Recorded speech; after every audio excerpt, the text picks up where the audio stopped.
और हम चाहते हैं कि हमारे बच्चे राम बने, कृष्ण बने, सीता बने, गार्गी बने।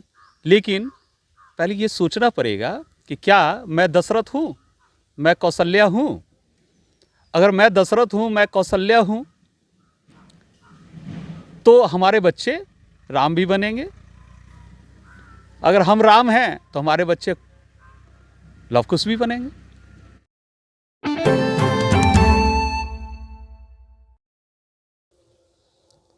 नमस्कार, आप देख रहे हैं चौपाल समाचार। चौपाल समाचार की हर खबर समाज पर करती है असर। और आज मैं जिस खबर को आपको दिखाने जा रहा हूं, ये खबर नहीं है, ये जागरूकता है, ये जानकारी है जिसे आप सभी को देखनी आवश्यक है। पिछली बार भी हमारे साथ मौजूद थे डॉक्टर श्रीकांत भट्ट सर, आज भी हैं। और ये संडे का कार्यक्रम चलता है और समाज में जागृति के लिए जन जागरूकता चौपाल है, इसको आपने पहले देखा होगा। और आज भी हम जिन बातों पर चर्चा करेंगे ना, ध्यान से देखने की ज़रूरत है, क्योंकि आजकल हमारे परिवार में जो स्थिति है ना, खासकर बच्चों के साथ जो देखने को मिल रहा है कि बच्चे हमारे अलग ही सोचने लगे हैं। जो भारत की जो पहले से पृष्ठभूमि रही है, जिस तरह से बच्चे होने चाहिए थे, जैसे संस्कार होना चाहिए, वैसा देखने को नहीं मिल रहा है। तो कहाँ गड़बड़ी हो रही है, आज उसी पर चर्चा होगी। और बड़ी सटीक बातों को अभी हम लोगों ने बात भी की है, और उस पर हम लोग जो मेन बात है वो आपके सामने रखने जा रहे हैं। तो ध्यान बनाकर इसको जरूर देखिए। तो आपका बहुत बहुत स्वागत है डॉक्टर साहब। धन्यवाद जी। अभी तो हम लोगों ने जो बात की अभी हमारे दर्शकों के सामने रखी है, उसी पर हम आपसे जानना चाहेंगे कि बच्चे की स्थिति बड़ा गंभीर होता जा रहा है, परिवार में बड़ा दिक्कत देख रहे हैं। क्या कहेंगे और कैसे इसका बदलाव हो सकेगा, खासकर वैज्ञानिक अध्यात्म को लेकर जो आप कहते हैं, उसकी क्या स्थिति प्रक्रिया रहेगी? स्पिरिचुअल साइंस के साथ साथ स्पिरिचुअल फिलॉसफी बहुत ज़रूरी है। और हम चाहते हैं कि हमारे बच्चे राम बने, कृष्ण बने, सीता बने, गार्गी बने। लेकिन पहले ये सोचना पड़ेगा कि क्या मैं दशरथ हूँ, मैं कौशल्या हूँ? अगर मैं दशरथ हूँ, मैं कौशल्या हूँ, तो हमारे बच्चे राम भी बनेंगे। अगर हम राम हैं तो हमारे बच्चे लव कुश भी बनेंगे।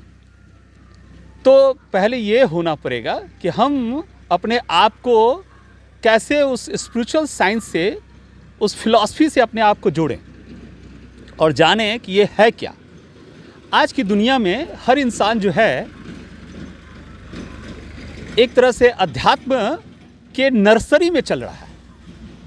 अध्यात्म स्कूल जो है उसकी नर्सरी क्लास है, उसमें सारी दुनिया चल रही है।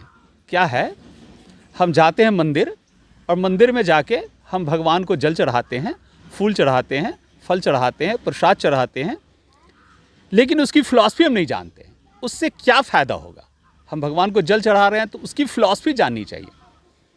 अगर हम दर्शन करने जा रहे हैं भगवान का, हम चले जाते हैं बड़े बड़े मंदिर में, बड़े बड़े तीर्थस्थलों में दर्शन करने जा रहे हैं। अरे दर्शन है क्या, पहले ये तो समझो। जब हम ये दर्शन को समझ लेंगे तो अपने बच्चों को समझाएंगे, अपने आप को समझेंगे, और फिर हम मानव से महामानव बनते चले जाएंगे। हम उसमें आगे की प्रक्रिया को पूर्ण करेंगे, समाज में अच्छाई लाएंगे। तो सबसे पहले हम जब जाते हैं मंदिर में, आप लीजिए शंकर भगवान पूरी दुनिया में फैले हुए हैं और सर्वश्रेष्ठ देवों के देव कहलाते हैं, तो हम उनका दर्शन शुरू करते हैं।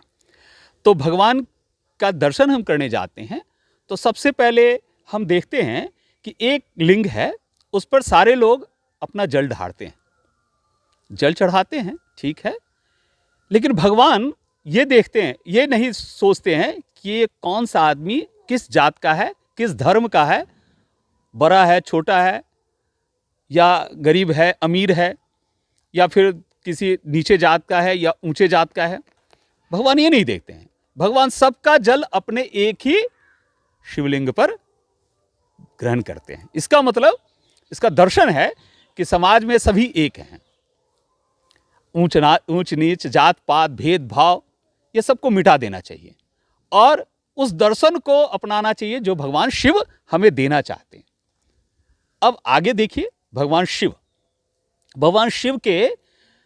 का आप देखिए तो वो उनकी तस्वीरें देखिए तो वो बैल पर सवारी करते हैं, उनके माथे से गंगा जी निकलती रहती हैं, उनके माथे पर चंद्रमा है, उनके गले में मुंडमाल है, उन्होंने अपने शरीर में पूरा का पूरा भस्म रमा रखा है, ठीक है ना। तो वो बैल पर सवारी करते हैं। तो इसका दर्शन क्या है? हमने देख लिया तो आखिर कलाकारों ने वैसा स्वरूप क्यों बनाया, उसके पीछे एक दर्शन है। इसको हम कहते हैं फिलॉसफी, कौन? Spiritual philosophy. अब इसको हमको जानना पड़ेगा। अब जैसे हम भगवान का आप वो भी देख ले, और साथ साथ उनके बगल में पार्वती जी रहती हैं, और पार्वती जी शेर पर सवारी करती हैं, और उनके साथ उनका बच्चा है जो गणेश जी हैं, वो चूहे पर सवारी करते हैं, और उनके साथ एक और बेटा है उनका, वो कार्तिक जी हैं, वो मोर पर सवारी करते हैं, और भगवान के गले में सर्पों की माला है। आप गौर से देखेंगे, जब दर्शन करेंगे गौर से, तो आप देखेंगे ये सब एक दूसरे का एंटी है। जैसे आप शेर जैसे ही बैल को देखेगा मार के खा जाएगा, और जैसे ही मोर सांप को देखेगा मार के खा जाएगा, और जैसे सांप चूहे को देखेगा मार के खा जाएगा, क्योंकि चूहा गणेश जी की सवारी है, मोर कार्तिक जी की सवारी है, शेर जो है पार्वती जी की सवारी है, और बैल जो है भगवान शंकर की सवारी है, एक दूसरे से एंटी। तो ये फिलॉसफी क्या है? ये फिलॉसफी ये है, ये दर्शन ये है कि हम एक परिवार में अलग अलग स्वभाव के रहते हुए भी, अगर हम भगवान शंकर की तरह एकदम प्लेन और एकदम मिला जुला हुआ, एकदम प्यार मोहब्बत से भरा हुआ अगर हम जीवन जीते हैं, पारिवारिक जीवन ऐसा जीते हैं, ठीक है ना, तो भगवान का दर्शन करना हमारा सार्थक होता है। भगवान ये हमें सुझाव देते हैं, समझाते हैं कि देखो अलग अलग स्वभाव के लोग हैं, लेकिन कितने प्यार और मोहब्बत से रहते हैं। इसलिए हम अपने परिवार में अलग अलग स्वभाव के रहते हुए भी हम प्यार मोहब्बत से रहें। अब आगे और बताते हैं भगवान शंकर का फिलॉसफी क्या है। भगवान शंकर जो है, माथे पे गंगा जी निकल रही हैं, यानी भगवान का भक्त कैसा होना चाहिए, फिलॉसफी है। भगवान का भक्त कैसा होना चाहिए, हमारा एम क्या है, हमारा भगवान शंकर की पूजा करते हैं तो हमें कैसा बनना चाहिए, हम अपने बच्चों को कैसा बनाएं, ठीक है।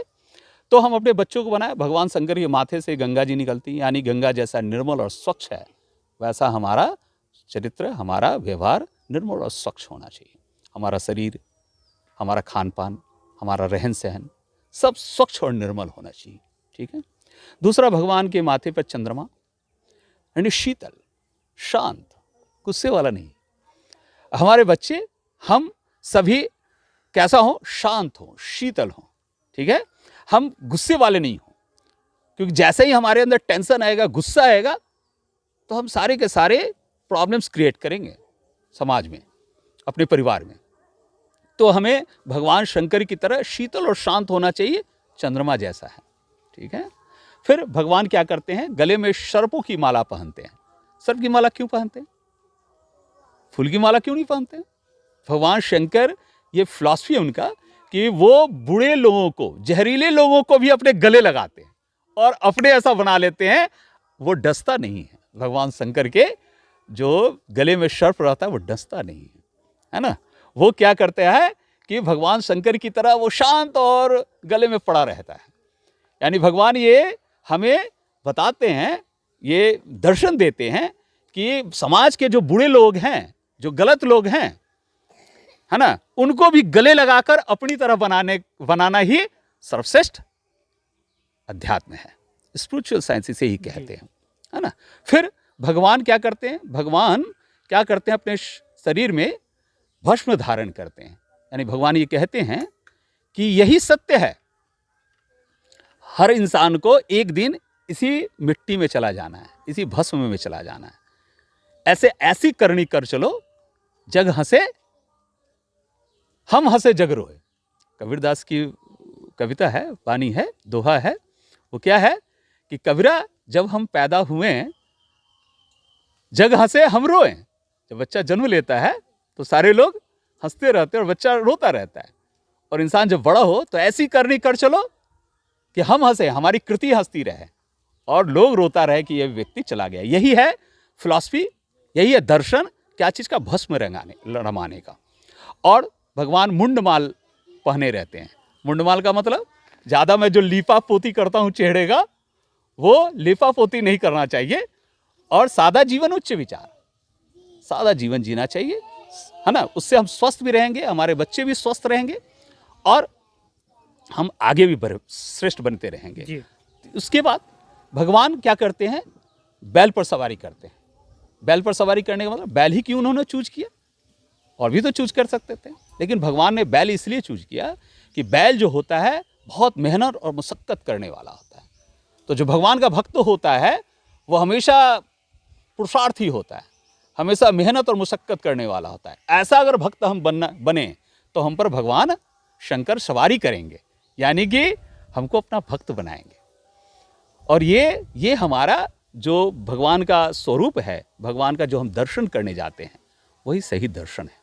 इसी को हम दर्शन कहते हैं, इसी को हम फिलॉसफी कहते हैं, इसी को हम परिवार में लाने से ही बच्चे बेहतर बनेंगे। वो शिक्षा है, वो शिक्षा अगर हम उसको ले लें और अपने अंदर उतारें और हम अपने बच्चों के अंदर उतारें तो हमारे बच्चे श्रेष्ठ बनते चले जाएंगे और सुखी और संपन्न बनेंगे। जी। तो आपने सुन लिया है किस तरह डॉक्टर साहब ने जो बात बताई है कि दर्शन समझना पड़ेगा। हमारे जीवन में जो भी समस्याएं हैं या हमारे बच्चों के जीवन में जो भी बातें आ रही है ना, वो समझने का फेर है। और हम सब अगर वैज्ञानिक अध्यात्म को अपने परिवार में उसका समावेश करें, अगर हम दशरथ बने तो हमारे बच्चे राम बनेंगे। और यही वास्तविकता भी है। हम सब महसूस करते हैं कि आज हम लोग कहते हैं अपने बच्चे को कर नहीं पाते हैं अनुकरण, खासकर बेहतर चीज़ों का। तो इसको लेकर सावधान रहें, अपने आप में बदलाव करें, तभी जाकर परिवार में आपकी बेहतरी आएगी और तभी जाकर आपके बच्चे बेहतर बनेंगे। तो डॉक्टर साहब, आज का किस बात में आप इस टॉपिक पर आपने बात रखी है, बहुत बहुत धन्यवाद। आखिरी में हमारे दर्शकों के लिए, खासकर उन बच्चों को जो अपने अभिभावक की बात नहीं मानते हैं, वो अपने स्तर से दिमाग लगाते रहते हैं, उनको क्या संदेश देना चाहेंगे, शॉर्ट में बताएं। नहीं, उनको तो बस ये करना चाहिए कि सबसे अच्छा तरीका क्या है, अपने बड़ों का अनुकरण करना। बड़े जो करते हैं, अच्छा काम करते हैं तो अच्छा करना, लेकिन बुरे करते हैं तो बुरे को ग्रहण नहीं करना, अच्छाई को ग्रहण करना। चाहे किसी भी छोटे से छोटे अगर इंसान है, छोटा सा छोटा इंसान बच्चा है, उससे भी वह ग्रहण करे, अच्छाई को ग्रहण करे। जी। महात्मा बुद्ध जो हैं, जब गए तपस्या करने तो सोचे कि कैसे शुरुआत करेंगे हम। तो उन्होंने देखा कि एक चींटी जो है पेड़ पर चढ़ रही है, बार बार गिर रही है, बार बार गिर रही है, फिर चढ़ रही है। लेकिन एक बार ऐसा हुआ जब वो चींटी धीरे धीरे धीरे धीरे ऊंचाई पर पहुंच गई। यानी अगर हम हमेशा करते रहें, कोशिश करते रहें, कोशिश करेंगे तो हम बेहतर बन जाए। चलिए, तो कोशिश करते रहें, खासकर उन युवाओं के लिए, उन बच्चों के लिए है जो अपने गार्जियन, अपने परिवार के बड़ों का बात नहीं समझ रहे हैं। तो आपको ध्यान रखना पड़ेगा, इन चीज़ों को मानना पड़ेगा, तभी जाकर आप बेहतर बनेंगे। नहीं तो आज दिखावटी ज़माने में आप अलग थलग हो जाएंगे, एक समय आएगा तो आपको बहुत दिक्कत का सामना करना पड़ेगा। तो आज के लिए बस इतना ही। बहुत बहुत धन्यवाद साहब आपका इसमें बात रखने के लिए। Thank you. दर्शकों का भी बहुत बहुत धन्यवाद। आगे भी ऐसी खबर आते रहेंगे। हम आपसे ज़रूर कहना चाहेंगे कि यदि आप भी कोई अपनी बात रखना चाहते हैं तो ये नंबर डिस्प्ले कर रहा है ना, अपनी बात वहाँ रिकॉर्ड कर हमारे इस नंबर पर भेज सकते हैं व्हाट्सएप के माध्यम से।